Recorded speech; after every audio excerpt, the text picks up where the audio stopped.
오랜만에 집에 오니까 어떻습니까? 오랜만은 아니죠. 일주일에 한 번씩 이렇게 오시게 됐습니다. 저는 이런 생각을 해요. 오늘 조합원님들 뵐 때 내가 어떤 모습으로 뵀으면 좋을까? 만나뵀으면. 그래서 마음이 설레기도 하고 잘 보여야지 이런 생각도 합니다. 그래서 옷도 특별하게 좀 색깔이 있는 옷을 입고 조합원님들도 그러시죠? 네, 맞습니다. 모처럼 우리 고향에 이렇게 집에 오셨는데 좋은 일 해야 됩니다. 5월이 이제 지나고 5월이 정말 꽃이 많이 핀 봄꽃들이 너무 많이 핀 5월이었어요. 꽃이 다 이제 지고 실록이 우거진 6월이 됐습니다. 6월은 뭔가 이게 이제 희망이 싹트가고 또 이렇게 실록이 우거지는 그런 계절인데 이번 6월 6일이 망종이라고 그러죠. 망종 들어보셨어요? 네. 이들 어르신들이라 다 들어보셨네요. 망종이 무슨 날이죠? 24절기 중에 9번째인가 이러는데 망종이 무슨 날이죠? 맞습니다. 나중에 기억이 나다 상품 드려야 되겠네. 망자가 까끄라기 망자래요. 까끄라기 망. 종자는 물론 씨앗이겠죠. 그래서 까끄라기가 있는 종자를 심는 날. 그래서 망종에는요, 보리도 밀도 다 까끄라기가 있죠. 보리와 밀을 수확하고 벼를 심는 날. 그러니까 얼마나 바쁘겠어요. 보리를 수확하고 벼를 심어야 되니까 똑같은 밭에. 그래서 망종이 1년 중에서 가장 바쁜 날이다. 여름 농사의 시작이면서 가장 바쁜 날이다. 그렇답니다. 그래서 옛날 속담이 있어요. 망종 때 사마귀가 보리 위에서 수확하기 전에 보리 위에서 놀면 대풍이 들고 땅바닥에 기어다니면 가뭄이 든다. 옛날 어르신들. 가뭄들 맨날 농사 못 졌잖아요. 혹시 어르신들 기억나세요? 어릴 때 지금 좀 배가 가장 고플 때인데 보리 수확하기 전에 보리 그거 이렇게 태워가지고 손으로 비벼서 이렇게 먹고 하지 않습니까? 그런 기억들이 새록새록 나죠? 맞습니다. 같은 시대를 이렇게 살아오셨기 때문에 어려움을 서로 이기면서 이렇게 살아온 것 같습니다. 오늘 제목이 100세 시대 행복한 조합원을 위한 BTS 루틴 생활법 이렇게 되어 있는데 100세 시대 생각해 보셨어요? 100세까지 살 자신 있는 분 손 한번 들어보세요. 자신이 없으면 안 되는데 100세가 얼마 안 남았습니다. 100세를 사신다고 생각하셔야 돼요. 왜냐하면 옛날에 어르신들 말이 씨가 된다 이런 얘기 들어보셨죠? 말이 왜 씨가 될까요? 말이 그냥 들어보면 뭐습니까? 말이 씨가 된다는 게요 굉장히 중요한 일이고 실제 일어나는 일들입니다. 제가 어떤 글을 보니까 우리 몸 세포는 자기가 말한 대로 움직인대요. 내가 건강해, 신나, 좋아 이러면 세포도 그렇고 내가 오래 못 살 것 같아. 아무래도 뭐 한 5년, 3년 이러면요 몸 안에 있는 세포와 각 장기들이 그 나이에 맞춰 간대요. 아니 주인이 5년밖에 못 산다는데 내가 장기가 뭐로 10년 거 준비하고 있어. 같이 가야지. 이렇기 때문에 저는 오늘부터라도 나는 100세를 넘어서 120살까지 살 거야. 성경에 보면 120살까지 인간 수명이 돼 있어요. 그래서 100세를 넘어서 120살까지 살 거야. 그러기 위해서는 행복해야 됩니다. 즐거워야 돼요. 신나야 됩니다. 그리고 나는 아직 할 일이 많아. 100세인데 지금도 뭐 손주 오면 용돈도 줘야 되고 좋은 분들과 다니면서 밥도 먹어야 되고 여행도 다녀야 되고 어제부터 시작한 영어 공부도 해서 외국 사람도 멋지게 대화도 한번 해보고 싶어 뭐 이런 희망을 갖고 계시면 세포들이 그 준비를 한대요. 이게 주인이 아직 갈 때가 안 됐네. 앞으로 20년은 내가 노력해서 그 머릿속에 있는 뉴욕을 연결해서 이겨나가야 되겠네. 이런 준비를 한대요. 그래서 말이 씨가 되기 때문에 저분도 오늘부터라도 나 얼마 안 될 것 같아 이러시면 안 되고 아이고 됩니다. 아직 한 100세면 아직도 20년 남았어, 30년 남았어 이렇게 하시면 됩니다. 세계적으로도 유명하신 분들 많아요. 80세 넘고 70세 넘어서 그때부터 그림 그려서 유명해진 사람도 있고, 일본의 그 할머니는 100세 가까이 시를 쓰기 시작해서 유명한 시집을 내고, 지금 아직 시작입니다. 놔버리면은 같이 세포도 놔버리기 때문에 나는 아직 멀었어. 긍정적인 생각, 내일 만나서 좋은 사람들하고 식사해야지, 이렇게 즐거운 생각, 이런 것들을 갖고 계시면 몸이 그렇게 맞춰갑니다. 그래서 오늘부터는 나는 최소한 100세에서 120세 그때까지 살아야 되겠다 이렇게 생각을 하시고, 자신감이 생기죠? 네. 맞습니다. 병원에 갔다 오면 다 새로 또 시작하면 리셋해서 다시 또 돌아옵니다. 이렇게 되어 있고요. 제목이 행복한 조합원님으로 되어 있는데, 행복이 뭘까요?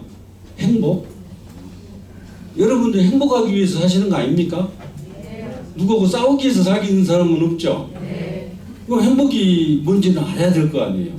행복해지고 싶으니까. 행복이 뭘까? 즐거움. 좋은 말씀입니다. 즐겁다는 것도 좋은 행복의 한 요소일 수 있어요. 또 행복이 뭘까? 진지하게 한번 생각해 볼 필요가 있습니다. 왜냐하면 우리 조합원님들이 행복을 찾고 있기 때문에. 뭔지 알아야 찾죠. 뭔지 알아야. 행복을 저도 잘 말로 표현이 안 돼서 사전을 찾아봤어요. 지금 사전을 찾아봤더니 위키백과라고 세계적인 백과사전이 있어요. 거기에 보면은 행복이란 뭘까? 그냥 좋다. 그냥 좋다. 이게 행복이랍니다. 좋다. 좀 더 풀이하면 심리적으로 안정되어 있다. 그 다음에 욕구가 충족된 상태다. 이렇게 되어 있습니다. 이렇게 되어 있고요. 그래서 행복하기 위해서는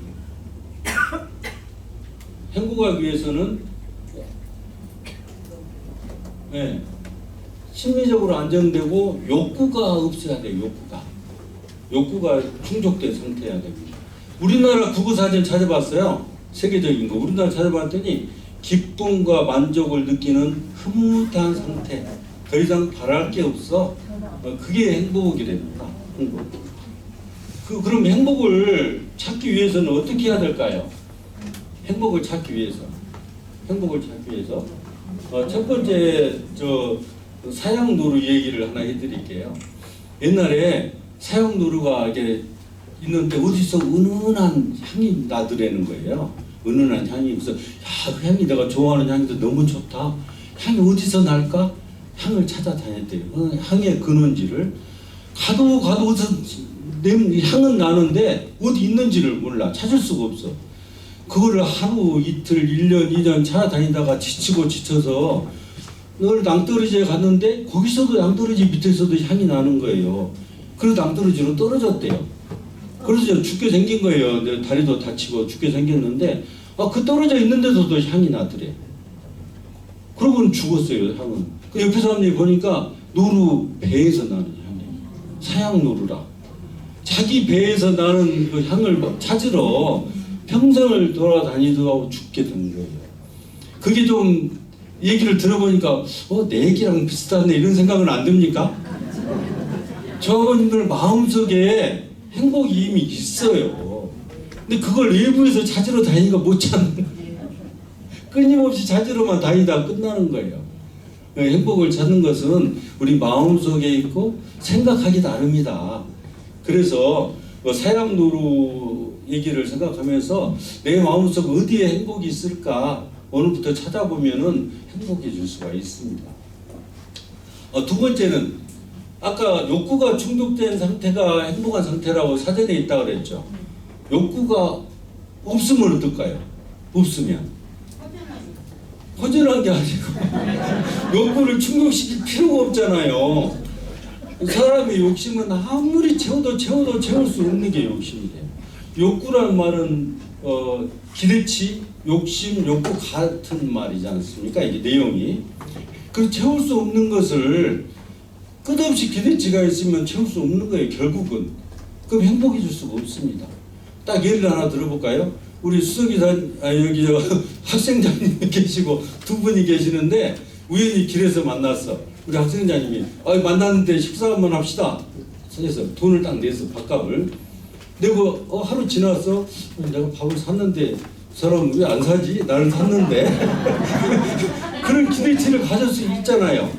우리 조합원님도 똑같이 그러잖아요. 같은 친구들끼리 내가 밥 한 번 샀으면 니도 한 번 사야지 이런 생각을 가져요. 그게 기대치입니다. 근데 얻어먹은 사람은 내가 사달라고 했어? 자기가 샀잖아. 이러면 서로 생각이 다른 거예요. 그럼 산 사람은 그때부터 기분이 안 좋아. 아니 내가 샀으면 지도 사야지. 사람이 그럴 수 있어? 한 번이면 괜찮은데 두 번, 세 번 샀는데 한 번은 사야지. 이런 기대를 갖고 있으면 행복해질 수가 없습니다. 그분이 밥 살 때까지 안 행복해. 그래서 기대치를 가지면 안 돼요. 사면 그냥 사야 돼요. 어느 스님이 그런 얘기했었대요. 그 추운 겨울에 길을 가는데 어떤 사람이 추워서 오돌오돌 얼어 죽으려고 하고 있더래요. 꼼짝도 않고. 그래서 자기는 따뜻하게 입어서 겉옷을 수영하는 사람이라 겉옷을 벗어서 그 사람을 줬대요. 얼어 죽지 말라고. 근데 그 사람이 딱 입고 나니까 따뜻한 온기도 있고 몸이 살아나잖아요. 그냥 가더래.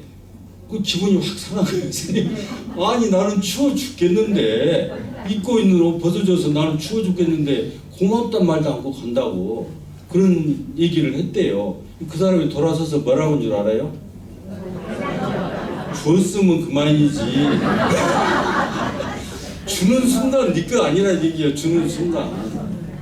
물론 이제 수행을 하는 사람들 얘기는 기도하기는 하지만 내가 그분을 위해서 측은지심이 생겨서 주는 순간 내 것이 아닌 거예요.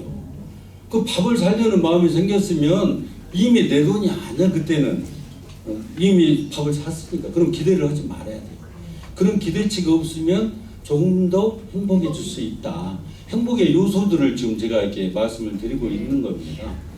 그 다음에 보면 공자 얘기, 그 옛날 얘기를 좀 해야 되겠네요. 공자 다 아시죠? 공자, 맹자, 옛날 공자왈, 맹자왈 어렸을 때부터 그런 얘기를 많이 들었습니다. 공자라는 분이 4대 성인 중에 들어갑니다. 그죠? 유단 4대 성인 중에 들어가는데 공자 그분이 춘추 전국시대 중국의 논나라 사람이에요. 근데 이제 옛날에는 학교가 없었죠. 학교가 없었어요. 그래서 예수님이나 공자님이나 그분들이 자기가 알고 있는 지식이나 사랑이나 지식을 가르치러 다녔어요. 옛날에 교통도 발달 안 하고 학교도 없다 보니까 어디서 누구한테 가르칠 거야. 그래서 다니면서 이제 이렇게 제자들 데리고 다니면서 말씀을 하고 설법을 한 거를 모아서 이제 성경도 만들고 경전도 만들고 했지 않습니까? 옛날같이 학교 있었으면 학교에서 했겠죠. 뭐로 다녀 다리 아프게 고생하고 하면서. 근데 이제 공자님도 그 당시에 이제 춘추 전국시대 논나라 사람인데 이제 다른 고을에 다니면서 다른 나라의 자기 그 생각을 또 이렇게 유교에 대한 경전을 이렇게 가르치고 다니고 이렇게 하러 다니는데 중국이 좀 넓습니까? 한번 걸어 다니니 얼마나 멀겠어요. 겨울이었나 봐. 추운 겨울. 가다가 마을을 못 찾은 거예요. 마을을. 그래서 이제 옛날에 중국에는 사당이라는 게 있지 않습니까? 사당. 지금도 사당이 많아요. 사당이 많은데 제사를 많이 지내 중국 사람들은. 그 사당에 딱 가서 이제 그 제자들하고 공자님은 이제 먹을 것도 다 떨어지고 사당에서 이제 피곤하니까 자는데 아내라는 사람이 있어요. 공자 수제자 중에 아내, 자공 이런 사람들이 수제자인데 아내가 좀 부지런한가 봐. 우리 스승님이 배고파서 추운 겨울에 주무시는데 내가 어떻게 양식을 구해봐야지 해서 먼 길을 떠나서 고을에 가서 사정을 얘기하고 양식을 좀 구해왔나 봐요. 그 옛날에 이렇게 다니는 분들도요 자금 담당이 있어. 예수님은 자금 담당이 누구였죠? 유다가 자금 담당이었어요. 왜냐하면 많은 제자들을 데리고 다녀야 되니까 밥도 먹어야 되고 또 신발도 떨어지면 집세기도 사야 되고 하니까 자금 담당이 있어요. 그러면 좋은 말씀을 설법을 하면 주변에 돈 있는 사람들이 노잣돈을 주면 그 모아서 또 이렇게 여행을 하고 그러는데 마침 떨어졌나 봐. 곡식도 다 떨어지고. 그래서 아내가 다른 고을에 가서 어렵게 쌀을 좀 구해왔나 봐요. 다들 배고파서 지쳐서 자는데 아내가 이제 소뚜껑을 이렇게 청소하고 해가지고 쌀을 넣고 밥을 이렇게 한 거예요. 한참 하니까 이제 밥이 됐겠죠. 그래서 이제 그 밥이 됐나 이렇게 뚜껑을 열어보잖아요. 무쇠솥이라. 물에 뚜껑을 이렇게 열어보는데 공자님이 다 주무시다게 보니까 어디서 고소한 밥 냄새가 나는 거예요. 배고픈데. 그 눈이 번쩍 뜨였겠죠. 이렇게 보니까 아내가 밥을 먹는 거야. 집어서 솥에서 밥을 집어서 먹는 거예요. 그래서 야 이거 스승이 밥을 안 먹었는데 제자가 벌써 밥을 먹는다. 유교에서는 굉장히 금기시되는 부분입니다. 유교는 질서, 그 다음에 위아래가 반드시 있잖아요. 그래서 먹어서는 안 되는 거예요. 그것도 수제자가 공자님 바로 밑에. 근데 기분은 나쁘지만 일단은 근데 아내가 밥을 차려와서 잘 먹고 또 길을 떠나는데 공자님이 속으로 생각해보니까 기분이 안 좋은 거예요. 먹는 거하고 얘기한 게 제일 속된 말로 추접하다 그러죠. 창피하다 그러죠. 먹는 거하고 얘기하는 게. 얘기할 수도 없고 안 할 수도 없고 가르쳐야 되는데 고민 이러다가 3일간 얼마나 머리가 아팠겠어요. 힘들고 3일째 되는 날 안 되겠다. 그래서 이제 다른 비유를 들어서 얘기를 합니다. 야 내가 저 잠을 자는데 꿈에 어떤 신령이 나타나서 얘기를 하는데 이런 얘기를 하더라. 자기 먹은 얘기를 한 거예요. 그러니까 아내가 무릎을 탁 꿇고 얘기를 합니다. 스승님 사실 그날 저녁에 양식 떨어져서 구에다가 밥을 했는데 뚜껑을 이렇게 익었나 보고 이게 뚜껑을 여니까 그 옛날 그 초가집들은 다 보셨나요? 부엌? 뚜껑을 여니까 김이 쫙 올라가잖아요. 밥 김이. 그러니까 그 얼음이 뚝 떨어진 거예요. 오랫동안 밥을 안 하던 사당이라 그 얼음이 떨어졌는데 이거를 스승님을 드릴 수는 없고 버리자니 너무 귀하고 아깝고 본인이 먹은 거예요. 그름이 먹은 밥을 먹었죠. 근데 공자님이 보기에는 아니 이게 먼저 먹은 거잖아요. 그래서 이제 이런 얘기가 왜 하냐면 사람이 눈으로 봐도 사실이 아닌 경우가 많습니다. 눈으로 봐도. 그래서 내가 눈으로 봤어. 근데 진실이 아닌 경우가 30%래요. 어떤 학자에 가면. 그 정도로 사실이 아닌 경우가 많은데 단순히 본 것만 갖고 이렇게 의심을 했잖아요. 그렇게 유명한 학자도 3일 동안이라. 그래서 그 사실이 아닌 경우가 너무나 많기 때문에 눈으로 본 것도 아닌데 그 소문이 얼마나 많습니까? 누구는 어쨌다더라, 누구는 어쨌다더라. 수많은 소문과 풍문이 돌아다니는데 절대 믿을 게 못 된다. 궁금하면 당사자한테 물어봐서 이래? 물어봐야지. 아니 본 것도 사실이 아닌데 그분도 공자 입장에서 밥 먹은 것은 사실이지만 진심은 다르잖아요. 진심은 다릅니다. 그래서 절대 100세 시대 회복을 사시려면 남 얘기하면 안 되고 풍문 같은 것도 들으면서 흘려버리고 정 궁금한 본인한테 물어봐서 확인하고 이게 행복의 어떤 한 요소가 아닐까 싶어서 넣어봤습니다. 괜찮습니까? 네. 마지막으로 행복 요소 중에 하나 더 말씀드릴게요. 정글에서 비단뱀이 크잖아요. 비단뱀이 적이 없어요. 커가지고 유유히 멋지게 길을 쫙 가는데 누가 가는 길에 톱을 놔뒀나 봐. 큰 톱을. 아니 뱀이 지나가다가 톱에 긁힌 거예요. 뱀이 톱을 뭐 압니까? 가다 보니까 뭐가 찌르는 거야. 톱이. 화가 난 거예요. 화가 나. 이게 감히 나를 찔러? 호랑이도 피해가는데 성질 나잖아요.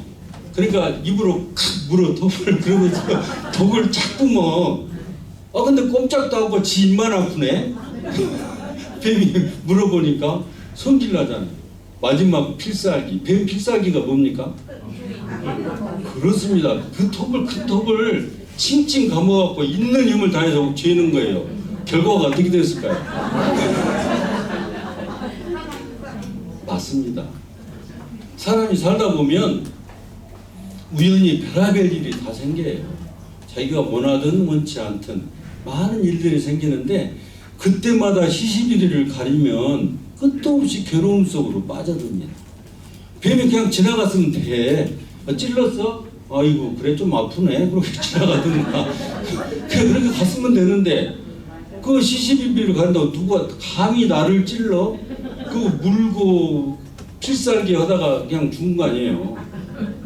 그래서 살다 보면 수많은 일들이 있지만 행복하기 위해서는 그런 것들, 나를 괴롭히는 요소들, 또 이렇게 해하는 요소들을 그냥 못 본 척, 그럴 수 있어, 지나간다.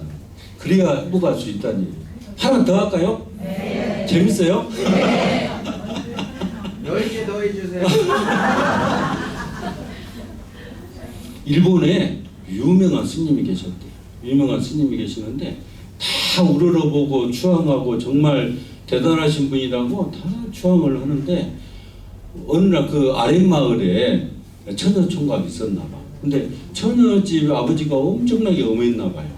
근데 젊은 처녀총각이라 눈이 맞아서 어떻게 하다 보니까 처녀가 애를 낳은 거야. 결혼도 안 했는데. 그 아버지가 가만히 있겠어요? 엄한 사람인데 난리가 난 거야. 난리가. 그 처녀가 뭔가 얘기는 해야 될 거 아니에요. 변명을. 그 겁나고 무서우니까 누구시냐? 근데 말이 시 아니고 누구시냐? 겁나니까 스님씨라고 그런 거. 스님씨라고. 그러니까 아니 동네 사람들이 이제 화가 나잖아요. 그렇게 존경하고 추앙하고 설법을 듣는 스님이 아가씨를 임신시켜가지고 저렇게 됐다니까 얼마나 화가 나겠어요. 동네 사람들이 다 몰려가고 스님한테 항의를 합니다. 당신이 그럴 수가 있냐? 스님이 돼가지고 이렇게 얘기를 하니까 스님이 뭐라고 그랬겠어요? 일본말로 했겠죠. 일본 사람이니까 소우데스네 그랬대요. 아 그렇습니까? 하고 말았대. 그러니까 네 시니까 네가 키워하고 스님한테 애를 맡겼다는 거야. 갓난애를. 그리고 스님이 어떻게 그 젖도 웃고 그러니까 젖동량 하면서 이제 키운 거예요. 한 2, 3년 키우다 보니까 얘가 좀 이제 크기도 했는데 처녀총각도 정식으로 이제 양가해서 결혼을 한 거예요. 근데 미안하잖아요. 사람이 양심이라는 게 있어요. 그 처녀가 이제 사실대로 얘기를 합니다. 사실 그때 얘 난 거는 둘이 이렇게 난 건데 스님이 겁나서 이렇게 했습니다 하고 이제 사실 이실직고를 해요. 그 동네 사람들이 미안하잖아요.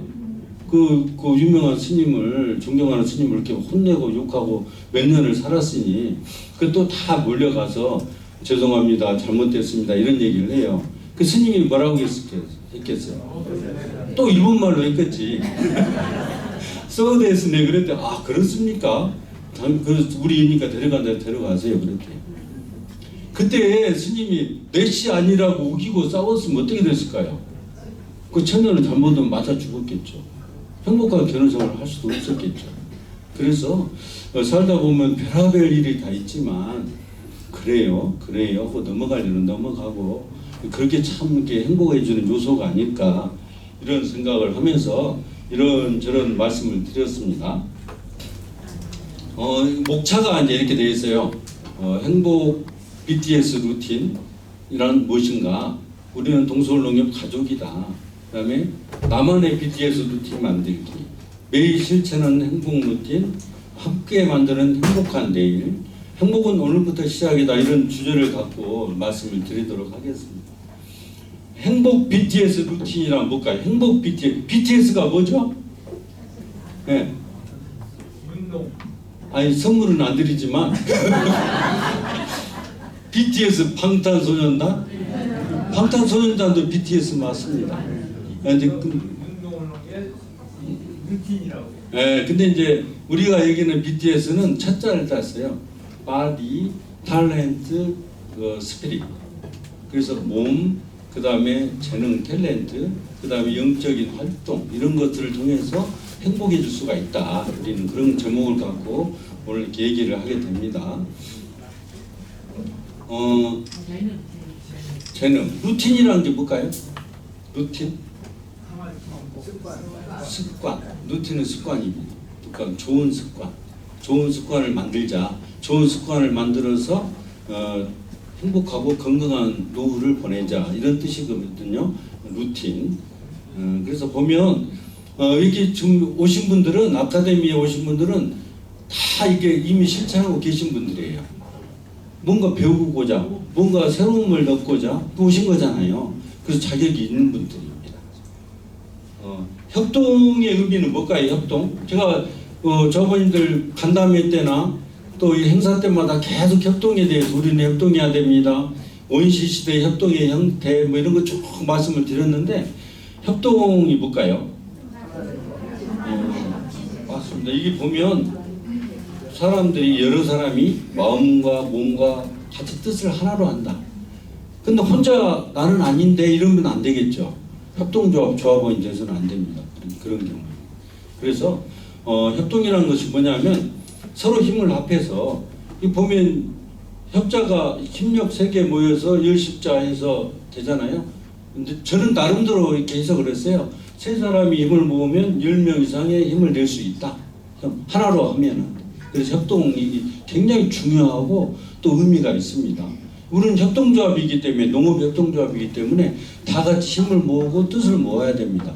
내가 마음에 안 들어도 농협이 마음에 안 들어도 조합원님들이 마음에 안 들어도 나를 좀 죽이고 함께 해야 협동조합이 이루어져서 크게 성장할 수 있는 계기가 됩니다. 그래서 협동이 굉장히 중요한 의미를 담고 있습니다. 조합원님들이 협동은 어떤 걸까요? 울타리 얘기를 했는데요.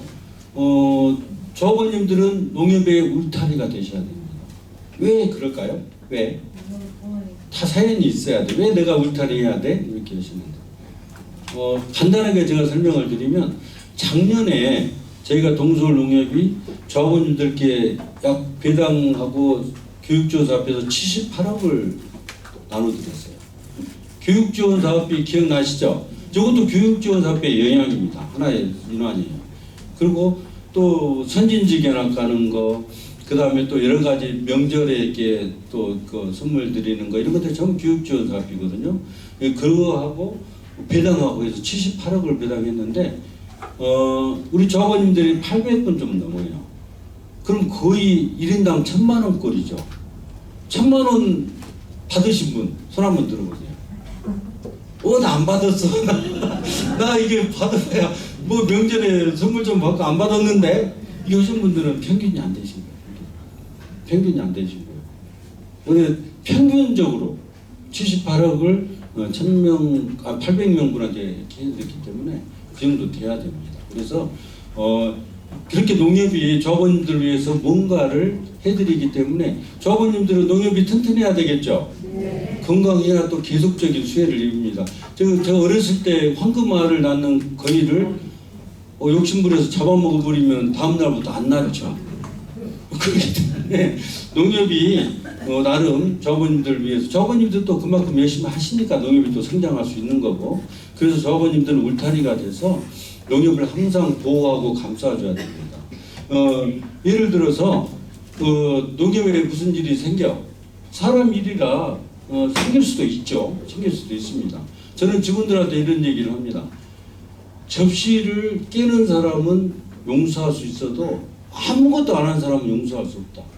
설거지하고 하는 사람이 이러다 보면 빨리 하다 보면 접시도 깨고 물도 튀기고 막 그러잖아요. 아무것도 안 하고 소파에서 TV 보고 있는 사람이 접시를 깰 일이 있습니까? 그렇습니다. 일을 하다 보면 잘못할 수도 있고 잘할 수도 있고, 물론 잘못해서는 안 되죠.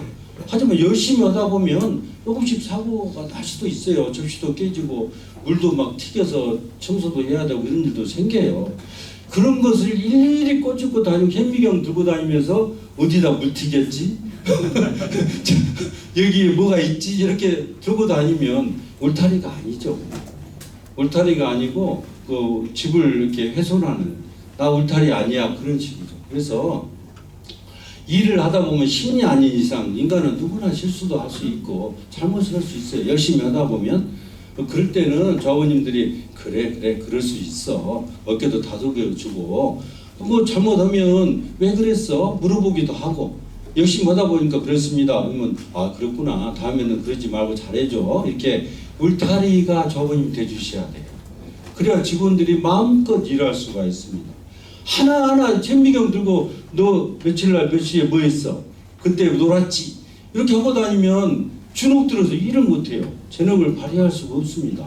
직원도 그렇고 조합장도 그래요. 사실 인간이기 때문에. 그래서 조합원님들이 울타리가 돼서 일을 열심히 하도록 다독거려주고 실수를 하거나 문제가 있어도 그래 다음에는 잘해야 돼 이렇게 얘기하는 그런 울타리가 되주셔서 농협이 계속 돈을 많이 벌어서 조합원님들 잘 모실 수 있도록 그런 큰 울타리가 돼주셨으면 참 좋겠다 이런 생각 때문에 이거 넣어봤습니다. 참여의 에너지가 있는데 저 지난번에 신여 대학 일기 때는 이렇게 강의할 때 박수 5번 받았어요. 제가 아침에 지난번에 강의한 거 제가 다 들어봤어요. 그랬더니 박수를 5번 받았더라고요. 잘한 건 아니고 그냥 해본 얘기입니다. 참여의 에너지 말씀을 좀 드릴게요. 참여. 울타리는 이제 되게 나도 울타리 되고 싶죠? 울타리 돼 주셔야 됩니다. 돼 주셔야 되고 참여의 에너지가 뭐냐면 저희 동서울 농협은 좀 특별합니다.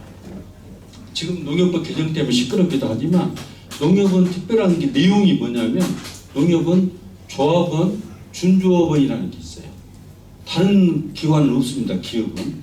근데 조합원, 준조합원이 있어서 그 범위 내에서만 비조합원 일을 할 수가 있어요. 예금도 그렇고 대출도 그렇습니다. 근데 조합원님들은 숫자가 한정돼 있죠. 800여 분밖에 안 되기 때문에 기껏 일을 할 수가 없어요. 그럼 준조합원을 늘려야 돼요. 준조합원은 얼마든지 늘릴 수가 있어요. 저희가 중랑구만 40만 명, 동래문구 37만 명인가? 그렇게 많아요. 근데도 준조합원이 안 늘어나 잘. 그래서 저희가 지난번에 그 정관을 변경해서 종로구, 성북구, 성동구를 저희 구역으로 늘렸어요. 준조합원 확보하려고. 그래서 준조합원이 많아야 대출 예금을 해서 늘 확장할 수가 있어요. 그래서 준조합원을 늘렸는데, 근데 이제 참여를 해야 돼. 조합원님들이 주인이시잖아요. 준조합원은 주인 아닙니다. 그래서 그분들을 농협으로 와, 농협으로 참 모시고 와서 준조합원 수를 확대해야 저희 농협의 영역이 확장되고 사업 실적도 거양이 됩니다. 저희가 이제 그 참여 에너지 확장하기 위해서 지금 하고 있는 게 입출금 통장 10만 자 만들기 운동을 작년부터 했어요. 작년에. 저희가 이제 제 농협이 사실은 서울 전국적으로는 큰 농협이에요. 제가 저 상호금융 선도협의회를 제가 조직하면서 보니까 예금 대출 전국에 2조 넘는 농협을 이렇게 해봤어요. 해봤더니 저희가 한 22 정도 되더라고. 예금 숫자대로 쫙 나열을 해보니까. 근데 서울에서는 그렇지 못해요.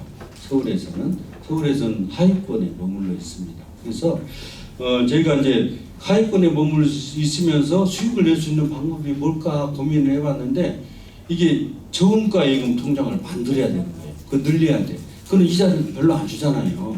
입출금 자유로운 거. 그래서 그걸 매년 10,000자씩 10년 동안 10만 자를 만들자.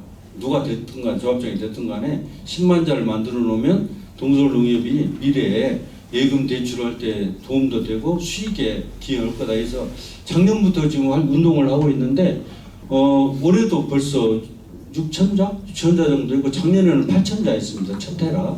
우리 조합원님들도 아유 감사합니다. 예. 그래서 3번 받았어요. 우리 조합원님들 그 자녀들, 며느리들 이렇게 입출금 통장이요. 저희 농협 통장 만들어 주셔야 돼요. 그래서 참여해서까지 이게 참여하는 겁니다. 농협에. 그냥 나 출자했으니까 주인이야 이러고 있으면 안 되고 참여하셔야 돼요. 농협에서 적금 5%짜리 행사하는데 그러면 내가 돈 없으면 옆에 사람이라도 야 5%가 어디야 크잖아 모시고 이게 참여하는 거예요. 참여함으로써 보람이 있고 농협의 주인의식이 싹 듭니다. 구경만 하고 있다가 나 주인인데 왜 주인도 대우 안 해줘 이러면 조금 서로 간에 불편하니까 참여하셔야 돼요. 행사에. 또 이렇게 오신 분도 참여하신 겁니다. 농협 행사에. 그래서 여기 적극적으로 이렇게 참여해서 해주셔야 되겠다 그런 생각을 하고 또 이제 미래를 위해서 저희 농협에서 또 한 가지 하고 있는 게 있어요. 제가 한 달 전에 지역단을 전부 모아놓고 내방 고객 수를 시간대별로 석 달 동안 전부 분석해서 내라 그랬어요. 지금은 농협이 잘 안 가요. 안 와요. 손님들이. 다 인터넷으로 해버리고 이거 핸드폰으로 해버리고 잘 안 와. 그래서 이게 고객이 줄어드는 속도가 얼마나 빠를까 싶어서 각 지점별로 시간대별로 9시부터 6시까지 고객이 1시간당 몇 분씩 오시는지 전부 분석해서 내라고 했어요. 그래서 엊그제 워크숍 때 그 고객이 안 오는 시간대가 있어요. 안 오는 시간대. 그때는 밖으로 나가라. 밖에 나가서 기업이나 주민센터나 그런 데 찾아가서 통장 예금 그 카드 이런 거 추진해라. 이렇게 지점장들한테 얘기를 했어요. 그래서 이런 것들도 카드 하나도 지점장들 나가서 하려면 무지 힘들어요. 오는 손님한테 권하기는 쉬운데 엊그제 지점장 워크숍에서 소감을 들어봤더니 앉아서 일하는 게 이렇게 편한지 몰랐대. 가면은 만나주지를 않아요. 가면은 거기 두고 가세요 이래. 그 손에 뭐라도 들고 가야 그래요? 한번 찾아보고 다음에 오세요. 바쁘니까. 이렇거든요. 그래서 지금은 찾아 나서는 영업 쪽으로 저희도 이제 전환을 해야 되겠다 싶어서 그 지점별로 전부 분석을 해서 이렇게 하고 있습니다. 이렇게 하고 있고, 그 다음에 이제 우리 그 마트 얘기를 좀 할게요. 마트가 우리 동서울 농협만 유일하게 서울에서 흑자를 낸다고 그러셨죠. 그 말씀드렸죠. 이번에 5월 말일자로 했는데 수익을 많이 냈어요. 현재 조수익이 한 6억 정도 수익을 냈어요. 마트가 나름 많이 냈는데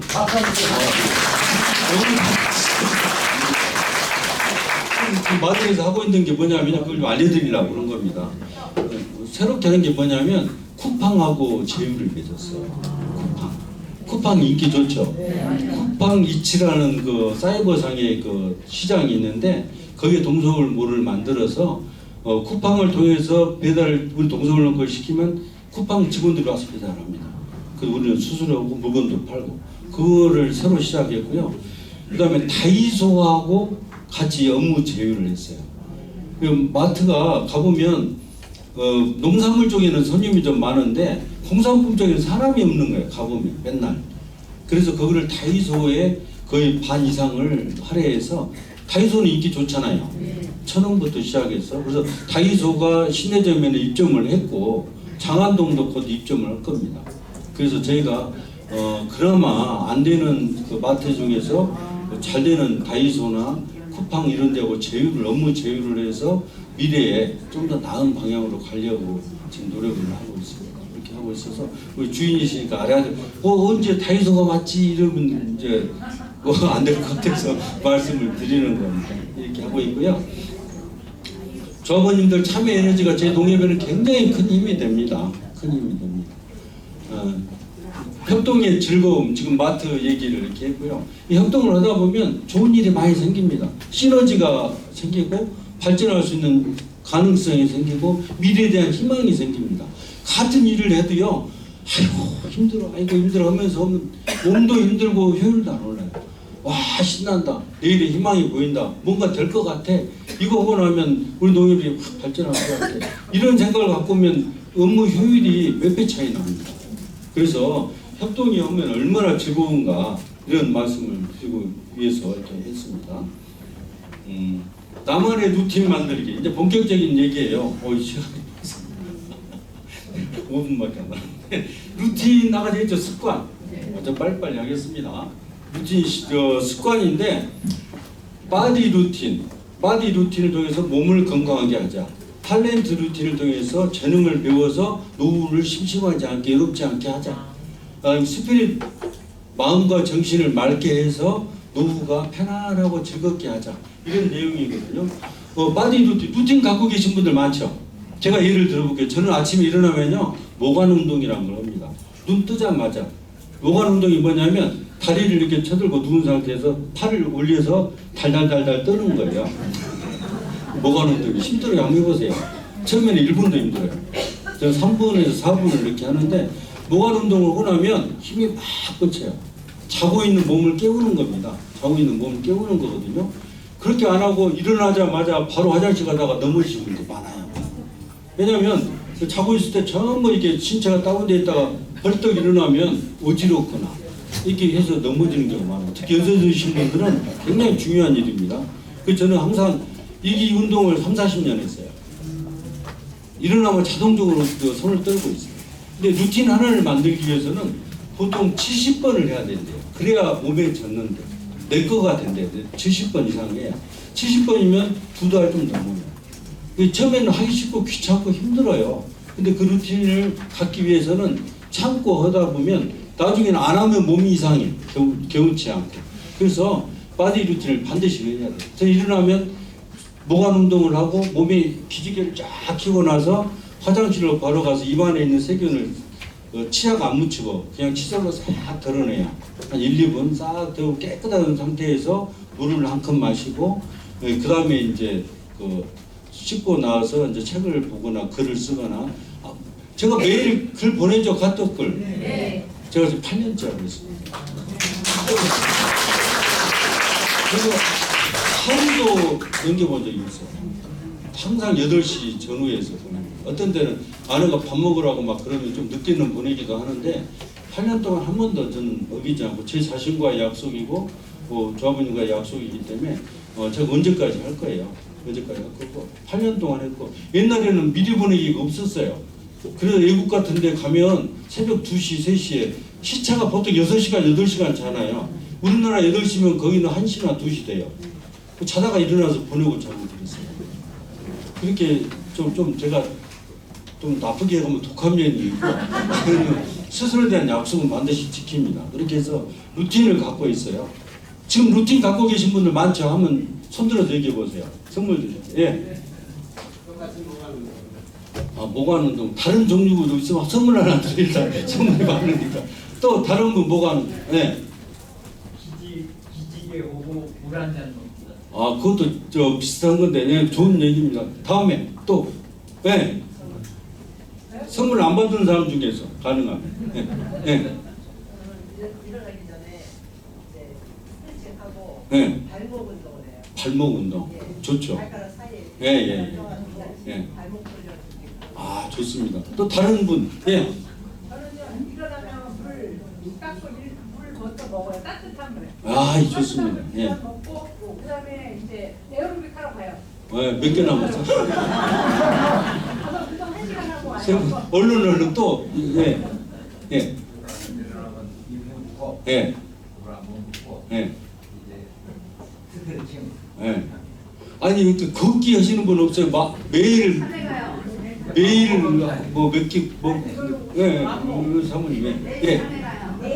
매일 첨보. 매일 첨보는 좀 약하다. 좀 시간이 없어서 제가 너무 시간이 없어. 그래서 일어나 기지개 켜고 특히 어르신들은 바지 입을 때 조심하셔야 돼요. 꼭 침대에 앉아서 입으세요. 젊었을 때 생각하고 그냥 서서 입다가 발이 걸려서 넘어지면 허리 나가가지고요. 곧 병원에서 고생하시는 분들이 많습니다. 그것도 루틴이에요. 루틴은 좋은 습관. 바지 입을 때는 반드시 앉아서 입는다. 이런 것도 습관입니다. 그렇게 꼭 들으셔야 돼요. 매일 30분씩 걷기. 이것도 굉장히 좋은 루틴입니다. 특히 밥 먹고 나서 걸으면 너무 좋대요. 제가 혈당이 6.5, 당화혈색소 6.5에서 여기다가 붙이고 한번 실험을 해봤어요. 붙이는 게 있어요. 핸드폰을 연결해서 밥 먹고 나면 5분쯤 지나면 쫙 그래프가 올라와요. 핸드폰에. 그래서 저는 건강해서 그냥 뚝 떨어지더라고요. 건강하지 않으면 길게 가요. 그러면 그때 인슐린이 필요한 거예요. 근데 그때 인슐린이 분비가 안 되면 지방이 싹 쌓이고 혈관 속에 싹 쌓이게 돼요. 그래서 식사하시고 걷는 거 30분 걷는 게 굉장히 도움이 됩니다. 특히 혈압이나 당뇨에 굉장히 도움이 됩니다. 몸의 계단서가 굉장히 중요한 얘기인데 시간이 한 5분 더 해도 되죠? 네. 몸이요. 우리가 젊었을 때 그냥 막 살잖아요. 야, 나 어제 저녁에 술 5병 먹었는데 거뜬해. 막 자랑하잖아요. 몸은 다 기록하고 있습니다. 몸은 기록하고 있어요. 내가 담배 한갑 하루에 펴도 10년 폈는데 거뜬해. 몸은 다 기록하고 있어요. 그리고 나가 하루에 2만 보씩 10년 걸었어. 다 기록합니다. 그 청구서가 언제 날아올까요? 나이 들면 날아옵니다. 청구서. 전부 기록했다가 자기는 괜찮아. 내가 좀 지금 거뜬한데 신났어. 막 먹고 즐기고 술 먹고 지화자 놀고 했는데 그때는 괜찮은데 이게 나이 먹고 갑자기 청구서가 날아와요. 병원에서, 응급실에서. 응급실에서 날아옵니다. 다시 계산서 해. 그래서 몸은 우리한테 신용을 제공한대요.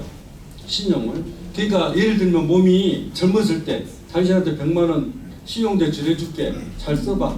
그러면 100만 원을 갖고 이자를 부지런히 키운 사람이 있고, 운동이나 좋은 BTS 루틴을 갖고 이렇게 키운 사람이 있고, 그냥 건강하니까 술 먹고 놀고 뭐 밤새고 뭐 나 괜찮아, 지금까지 괜찮아, 이런 분들이 있어요.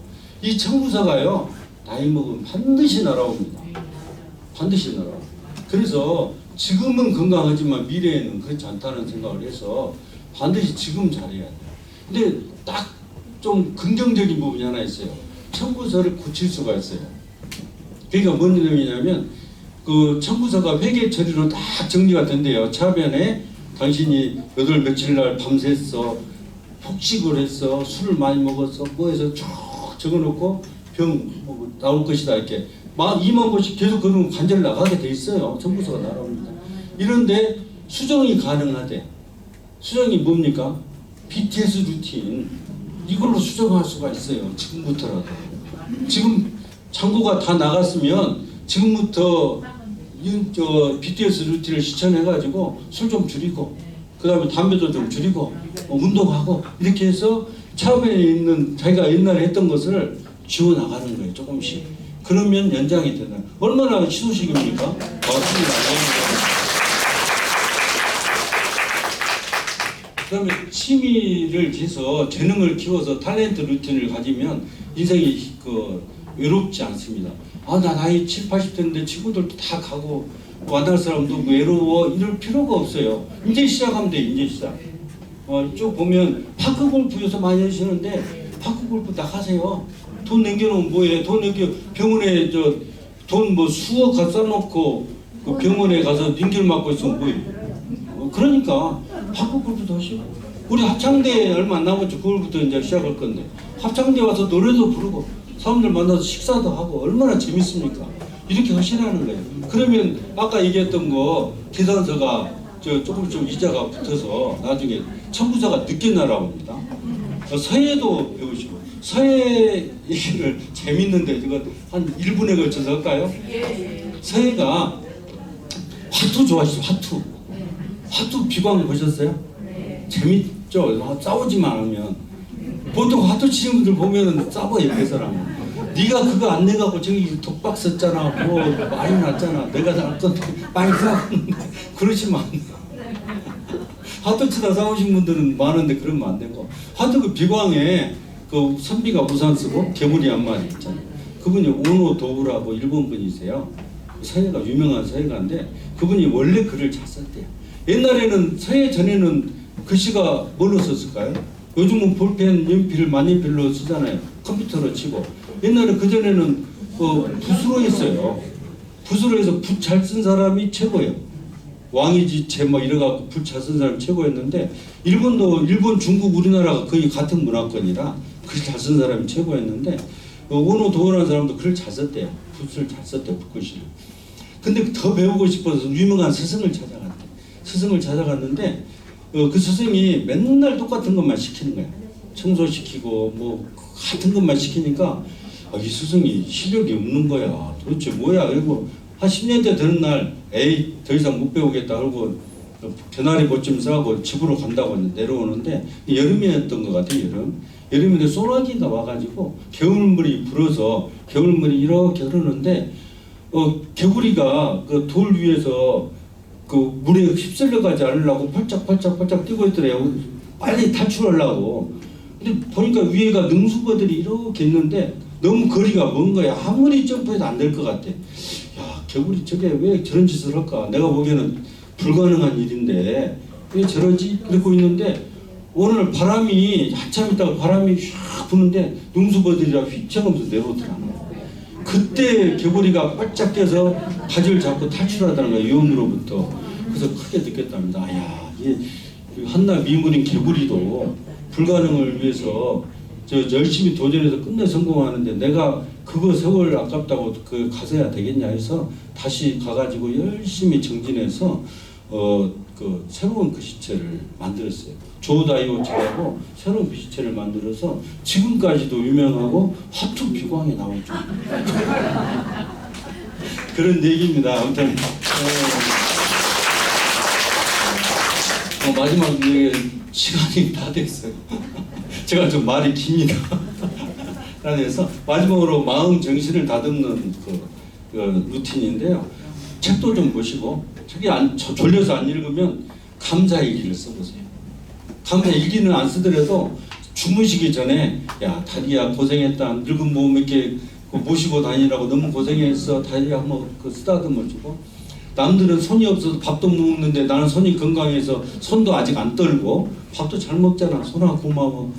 옆에 분들 옆에 같이 이렇게 오셔서 그 인사 나누고 반가운 얼굴을 만났으니까 감사합니다.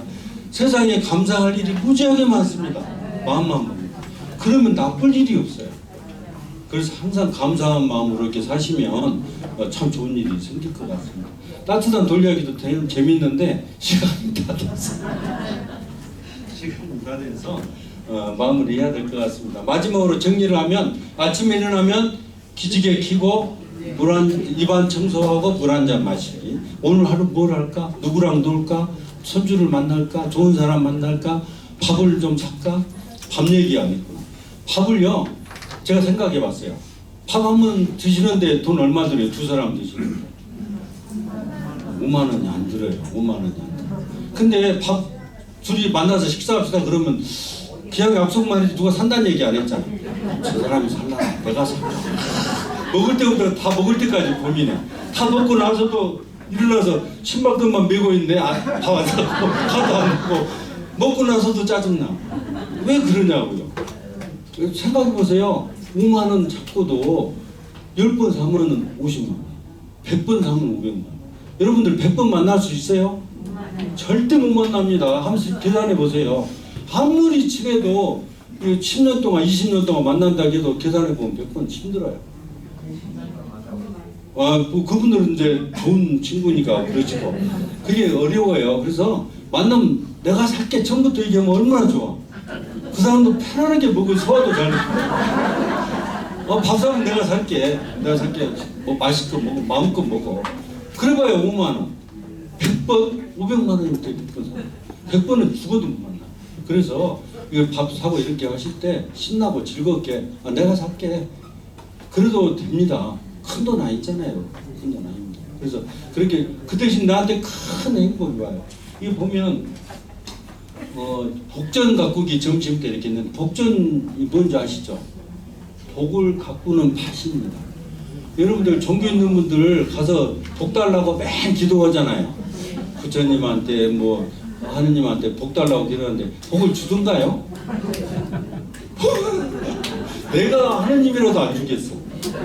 욕심이 많잖아요. 이제 살 만큼 사는데 안 주겠어. 복전이라는 것은요, 자기 스스로의 마음 밭에 복전이 있대요. 그럼 그 복전을 스스로 가꿔야 돼. 아까 얘기한 거 밥도 사고 또 좋은 얘기도 해주고 덕담도 해주고 또 좋은 친구들 만나서 재밌는 일도 하고 이렇게 복전을 자꾸 복에 있는 밭을 가꾸다 보면 복이 저절로 자라나 마음에서 씨앗이 열매가 열려요. 그게 복이지. 냅다 옆에 사람 힘들게 해놓고 고발하고 힘들게 해놓고 가서 복 주세요 빌면은 주겠습니까? 안 됩니다. 그래서 복전이란 말이 저는 참 좋아요. 마음에 들어서 오늘 복이 내 마음에 있는 복밭에 어떤 씨앗을 뿌릴까? 감사의 씨앗을 뿌릴까? 아니면 누구한테 좋은 말을 해줄까? 미소를 던져줄까? 아니면 뭐 밥을 한 끼 살까? 이렇게 하면서 복전을 이렇게 가꿨을 때 정말 행복한 노후가 생기지 않을까 이런 생각이기 때문에 말씀을 드렸고요. 저녁 루틴 아까 얘기했던 것처럼 감사하는 마음. 오늘 하루 정말 남들은 저 병실에 앉아서 누워있는데 나는 일어나서 내 발로 걸어다니고 맛있는 거 먹고 좋은 사람들 만나서 많은 얘기했다. 이런 얘기. 이런 것들을 하루 이렇게 사이클로 만들면 행복하지 않을까 생각이 듭니다. 우리는 저 BTS를 빠지는 보약보다 운동이 최고다. 운동을 하셔야 된다. 그 다음에 태어난 보람을 찾자. 그 다음에 싱글벙글 웃는 마음으로 살자. 이렇게 정리를 했습니다. 그래서 이제 마지막 마무리를 하고요. 우리 조합원님들 항상 기쁜 마음으로 즐거운 마음으로 오세요. 농협에 오면 내가 또 아는 사람도 없고 그렇게 생각하지 마시고 그래도 조합장 있잖아. 내가 지난번에 찍었나 안 찍었나 잘 모르겠는데 조합장을 찍은지 알 거야. 그러니까 오셔서 편하게 조합장 나왔어 이렇게 손 들면 아유 어서 오십시오. 그리고 커피라도 한 잔 대접하고 하고 또 이렇게 즐거운 얘기도 나누고 담소도 나누고 얼마나 좋습니까? 편안하게 오시고 오늘 또 강의가 제가 좀 5분을 더 추가했는데 죄송하고요. 좋은 얘기, 재미난 얘기, 또 농협에 오면 행복하다 이렇게 되도록 만들어 보겠습니다. 감사합니다. 열정 넘치는 강의로 큰 감동을 선사해 주신 장만선 작가님께 다시 한번 뜨거운 박수 부탁드립니다.